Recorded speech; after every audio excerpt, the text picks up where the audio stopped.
তুমি কি জানো স্টিভ জবস জীবনের প্রতিটি দিন শুরু করতেন একই পোশাক পরে, একটা গ্রে সোয়েটার, নীল জিন্স আর সাদা স্নিকার্স।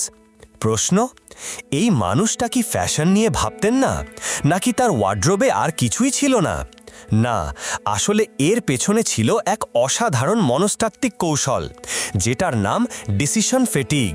পড়া যাক ডিসিশন ফেটিগ আসলে কি, কেন এটা আমাদের অজান্তেই দুর্বল করে তোলে, আর কিভাবে স্টিভ জবস, বারাক ওবামা, এমনকি মার্ক জাকারবার্গ এই সমস্যার সমাধান খুঁজে নিয়েছেন। ব্রেন সেকশন 1, ডিসিশন ফেটিগ আসলে কি? প্রতিদিন তুমি যখন ঘুম থেকে ওঠো, তোমার মস্তিষ্কে একটা ব্যাটারি ফুল চার্জ থাকে, যেটা দিয়ে তুমি সিদ্ধান্ত নিতে পারো। কিন্তু যতদিন যায়, ছোট ছোট সিদ্ধান্ত, কি পড়বে, কি খাবে, কি দেখে মনোযোগ দেবে, এই সব সিদ্ধান্ত ধীরে ধীরে ব্যাটারি খরচ করে ফেলে।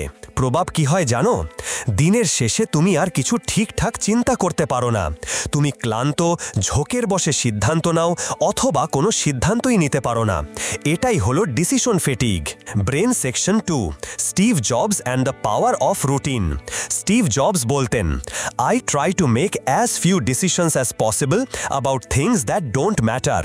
অর্থাৎ পোশাক, খাবার, ছোটোখাটো বিষয় এগুলোতে সময় ও এনার্জি নষ্ট না করে তিনি মনোযোগ দিতেন বড় সিদ্ধান্তে। Robot, mark Zuckerberg, Albert Einstein এরাও একই রকম নীতিতে বিশ্বাসী ছিলেন। এর কারণ, কম সিদ্ধান্ত, বেশি ফোকাস, কম ক্লান্তি, বেশি কাজের ক্ষমতা। বোম সেকশন 3, ডিসিশন ফেটিগের ভয়াবহ প্রভাব।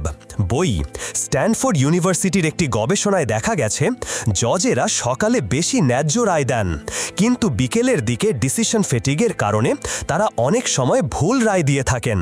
প্লাস্টিক ব্যাগ, আরেকটা রিসার্চ বলে, ডিসিশন ফেটিগের শিকার মানুষরা কেনাকাটায় বেশি ইম্পালসিভ হয়ে ওঠে। তারা অপ্রয়োজনীয় জিনিস কিনে ফেলে, কারণ তাদের সিদ্ধান্ত নেবার ক্ষমতা ক্ষীণ হয়ে গেছে।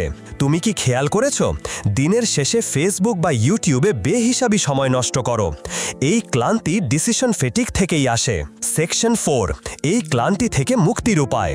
যোগ, তাহলে করণীয় কি? 1, রুটিন তৈরি করো। দৈনন্দিন কিছু সিদ্ধান্তকে অটো পাইলটে দাও, যেমন স্টিভ জবসের মতো একই রকম ব্রেকফাস্ট রাখা। 2, গুরুত্বপূর্ণ সিদ্ধান্তগুলো সকালেই নাও, তখন মাথা ফ্রেশ থাকে। 3, সীমিত অপশন রাখো, বেশি অপশন বেশি ডিসিশন ফেটিগ। 4, ডিজিটাল ডিটক্স, প্রতিদিন কিছু সময় স্ক্রিন ছাড়া থাকো। 5, হেলদি খাবার ও পর্যাপ্ত ঘুম, মস্তিষ্ককে শক্ত রাখে সিদ্ধান্ত নিতে। ঝামেলায় থাকো সেকশন 5, বোনাস, ডিসিশন ফেটিগ কমালে কি লাভ? ব্রেন, বেশি ফোকাস, কম স্ট্রেস, ভালো সিদ্ধান্ত, বেশি প্রোডাক্টিভিটি, এবং সবচেয়ে বড় বিষয়, তুমি নিজের জীবনের নিয়ন্ত্রণে ফিরে আসো। গোল, যদি প্রতিদিন তুমি বুঝে সিদ্ধান্ত নাও আর ডিসিশন ফেটিগ এড়িয়ে চলো, তাহলে তোমার জীবন বদলে যাবে। সিটিএ প্রশ্ন, তুমি কি আগে কখনো ডিসিশন ফেটিগের শিকার হয়েছিলে? তোমার জীবনের কোন অভ্যাসটা তুমি এখন বদলাতে চাও?